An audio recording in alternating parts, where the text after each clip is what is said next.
Hello दोस्तों, किसको पता था एक ऐसा खेल जो कि बेसिकली इंग्लैंड के मिट्टी से जुड़ा है, मतलब इंग्लैंड का नेशनल स्पोर्ट है और इसी के साथ साथ ये और 7 देशों का भी नेशनल स्पोर्ट है। बात कर रहा हूँ मोस्ट पॉपुलर और सबसे ज़्यादा देखने और खेलने जाने वाले स्पोर्ट क्रिकेट के बारे में। वैसे तो क्रिकेट गली गली से लेकर अंतर्राष्ट्रीय लेवल पर खेला जाता है, लेकिन क्रिकेट की बात करें और आईपीएल का नाम सामने ना आए ऐसा कभी होगा नहीं। 2008 में शुरू हुए इस इंडियन टूर्नामेंट, जिसका कि किसी ने सोचा भी नहीं होगा कि ये आगे जाके second most valuable sport league बनेगा। वैसे तो first most valuable sport league USA का नेशनल फुटबॉल लीग है, लेकिन आईपीएल को first most valuable sport league बनने में ज़्यादा टाइम नहीं लगने वाला है, क्योंकि एक रिपोर्ट के मुताबिक आईपीएल की ब्रांड वैल्यू पर ईयर 77% से बढ़ रही है। तो ऐसे में सवाल सामने ये आता है कि इस टूर्नामेंट, जो कि इंडिया में किसी त्यौहार से कम नहीं माना जाता, इसका आखिर बिजनेस मॉडल क्या है। इतनी तेजी से बढ़ने वाले इस इंडियन टूर्नामेंट में आखिर पैसा आता कहाँ से है, इसमें फ्रेंचाइजी को कैसे फायदा होता है और बीसीसीआई आईपीएल के एक मैच से कितना कमा लेती है। कुछ ऐसे ही सवालों के जवाब आपको इस वीडियो में मिलने वाले हैं कि कौन कौन कितना पैसा इस टूर्नामेंट से कमा रहा है। So let's begin. तो शुरू से बात करें तो आईपीएल में इनकम के एक दो नहीं बल्कि कई सारे सोर्स हैं, लेकिन इन्हीं कई इनकम सोर्सेस में दो सबसे बड़े इनकम सोर्सेस है media rights and title sponsorship rights, जिससे कि बीसीसीआई और फ्रेंचाइजी अपने टोटल प्रॉफिट का 70% प्रॉफिट यहाँ से निकालती है। ये दो सोर्सेस को छोड़ के भी कई सारे सोर्सेस है जहाँ से आईपीएल में पैसा आता है, जैसे कि earning from ticket sales, earning from advertisements, earning from new teams, मतलब जो भी नई टीम आईपीएल में ऐड होती है उससे भी अच्छा खासा पैसा आईपीएल में आता है। और इसके अलावा भी कई लोकल रेवेन्यू है जहाँ से आईपीएल में पैसा आता है। तो चलिए एक एक करके सबके बारे में बात करते हैं। बात करें मीडिया और डिजिटल राइट्स की, इसका मतलब होता है कि एक स्पेसिफिक अमाउंट देकर चैनल वाले या फिर ऑनलाइन स्ट्रीमिंग ऐप वाले आईपीएल लाइव दिखाते हैं। आईपीएल जब शुरू हुआ था तब के समय सोनी टीवी बहुत घाटे में चल रहा था, लेकिन तब भी 2008 में आईपीएल के पहले ही सीजन में सोनी टीवी ने टीवी राइट्स अगले 10 साल के लिए 8,200 करोड़ रुपए में खरीद लिए। तब के समय सोनी टीवी के लिए ये बहुत बड़ा फैसला था और आप इसे एक प्रकार का जुआ भी कह सकते हो। इसके बाद टीवी राइट्स 2018 में स्टार इंडिया के पास थे, लेकिन असल में जून 2022 को IPL second most valuable brand बना, क्योंकि इस समय मीडिया राइट्स या फिर आप कह सकते हो ब्रॉडकास्टिंग राइट्स रिन्यू हुए थे। सब पहले के मीडिया राइट्स डील तोड़कर जब नए मीडिया राइट्स डील बनाई गई तो इसके लिए मीडिया पार्टनर्स या ब्रॉडकास्टिंग पार्टनर्स से बहुत अच्छा खासा अमाउंट पे किया। उसमें वायकॉम ने डिजिटल मीडिया राइट्स 23,758 करोड़ रुपए देकर खरीदे, और ये सिर्फ मोबाइल ऐप या फिर आप मोबाइल फ़ोन पे ही देख सको यहाँ तक ही सीमित था, क्योंकि टीवी राइट्स को स्टार इंडिया ने 23,575 करोड़ रुपए देकर खरीदे। और ये एक 5 ईयर साइकिल डील है, मतलब जिसमें कि टीवी राइट्स स्टार इंडिया के पास 2027 तक रहेंगे और वैसे ही डिजिटल मीडिया राइट्स भी वायकॉम के पास 2027 तक रहेंगे। कुल मिला के दोनों डील्स 48,000 करोड़ की थी, और ये 2022 के पहले 5 ईयर साइकिल डील से कई ज़्यादा है। डिजिटल मीडिया राइट्स होने के कारण वायकॉम आईपीएल कई जगह पे लाइव दिखाता है, लेकिन उसमें का मोस्ट फेमस सोर्स है जियो सिनेमा, जिसमें कि हम सब आईपीएल लाइव अपने मोबाइल पे देखते हैं। और स्टार इंडिया के पास टीवी राइट्स है ही, तो आईपीएल लाइव सीधा टीवी पे ही दिखाते हैं। और इसमें जितना भी रेवेन्यू आता है उसमें का 50% बीसीसीआई खुद रख लेती है और 50% बीसीसीआई फ्रेंचाइज में बांट देती है। ये तो था मोस्ट प्रॉफिटेबल सोर्स में का सोर्स नंबर 1 मीडिया राइट्स। अब बात करते हैं सोर्स नंबर 2 की, जो कि है स्पॉन्सरशिप्स। वैसे तो स्पॉन्सरशिप्स में कई सारे स्पॉन्सर्स आते हैं, जैसे कि टाइटल स्पॉन्सर्स,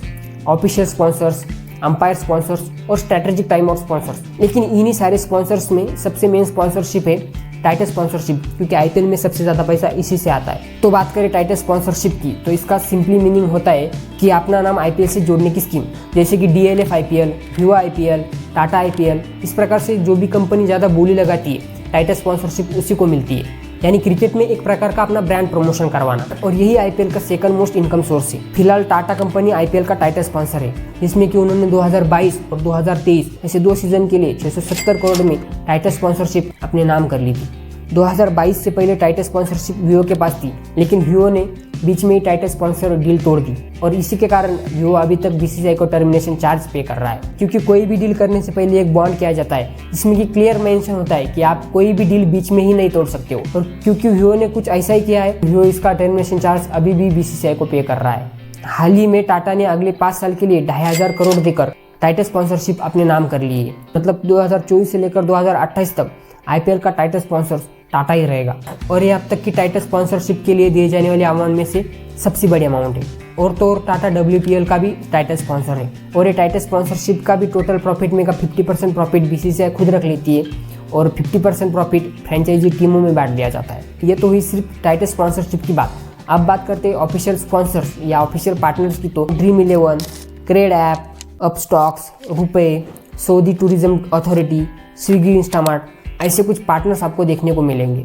इसमें कुल मिला के ये सब पार्टनर्स आईपीएल को हर साल 2 से 10 करोड़ रुपए पे करते हैं और ये हर साल बदलता भी है। बाकी स्पॉन्सरशिप्स में अंपायर स्पॉन्सरशिप है पेटीएम, जो कि आईपीएल को लगभग 27 करोड़ रुपए हर साल पे करता है। स्ट्रेटेजिक टाइम आउट स्पॉन्सर है सीएट टायर, जो कि आईपीएल को 30 करोड़ हर साल पे करता है। इतना आईपीएल अलग अलग स्पॉन्सर से कमाती है। ये तो हुई 2 सबसे बड़े इनकम सोर्सेज के बारे में बात। इसके अलावा भी कई सोर्सेस है जहाँ से आईपीएल में पैसा आता है, तो चलिए उनको भी एक एक करके देखते हैं। अर्निंग फ्रॉम टिकट से, मतलब जो लोग मैच देखने के लिए स्टेडियम टिकट खरीद कर जाते हैं, उसमें जो पैसा आता है वो यहाँ पे काउंट होता है। वैसे तो टिकट 500 से लेकर 30,000 तक ही, ये आप पर डिपेंड करता है कि आप कौन सा खरीद रहे हो।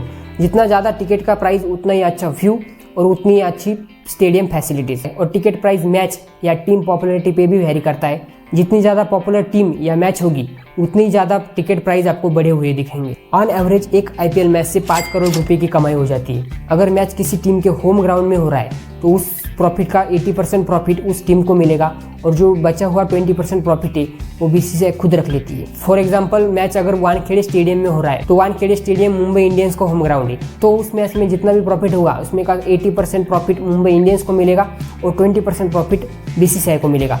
तो इसमें और एक सवाल सामने आता है कि अगर 80% प्रॉफिट एक टीम को मिल रहा है, 20% प्रॉफिट बीसीसीआई खुद रख ले रही है, तो फिर जो अगेंस्ट में टीम है उसको क्या मिलेगा? तो बीसीसीआई ने इसका भी हल निकाल लिया है, क्योंकि बीसीसीआई ऐसा ही टाइम टेबल फिक्स करती है जिसमें कि आधे match away from the home ground होते तो आधे मैच होम ग्राउंड के होते। मतलब अगर team away from the home ground जा रही है तो टीम को टिकट सेल से कुछ भी फायदा नहीं होगा, लेकिन वही जब आधे मैचेस उनके होम ग्राउंड में होंगे तो उससे उस टीम को 80% तक का प्रॉफिट होगा। तो अब आपको समझ आया होगा कि कैसे बीसीसीआई और टीम्स टिकट सेल से पैसे कमाती है। अब बात करते हैं अर्निंग फ्रॉम एडवर्टाइजमेंट्स की।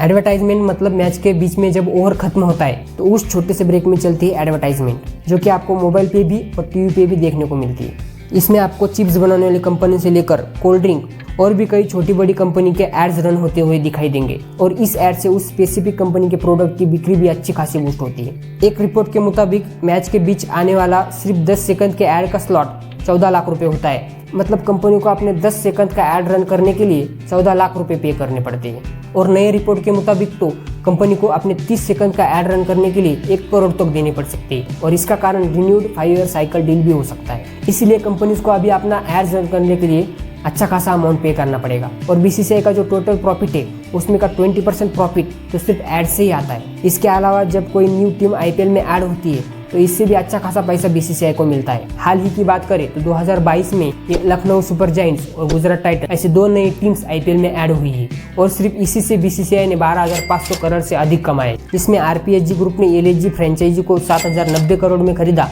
तो सीवीसी कैपिटल पार्टनर्स ग्रुप ने जीटी फ्रेंचाइजी को 5,625 करोड़ में खरीदा। और ये फ्रेंचाइज का ऑक्शन होता है और जो भी ग्रुप ऑफ कंपनी सबसे ज़्यादा बोली लगाती है नई टीम उसी को मिलती है और ये सारा ऑक्शन मनी सीधा सीधा बीसीसीआई के अकाउंट में जाता है। तो यही कुछ सोर्स ऑफ इनकम थे जिससे कि आईपीएल में पैसा आता है। तो आशा करता हूँ जितना भी मैंने बताया वो आपको समझ आया होगा। अगर दी गई इन्फॉर्मेशन अच्छी लगी हो तो चैनल को सब्सक्राइब जरूर कर देना, क्योंकि ऐसे ही इंफॉर्मेटिव वीडियो में बनाता हूँ। और हाँ, वीडियो को एक लाइक भी कर देना। तो चलिए मिलते हैं अपने नेक्स्ट इंफॉर्मेटिव वीडियो में, तब तक के लिए बाय बाय।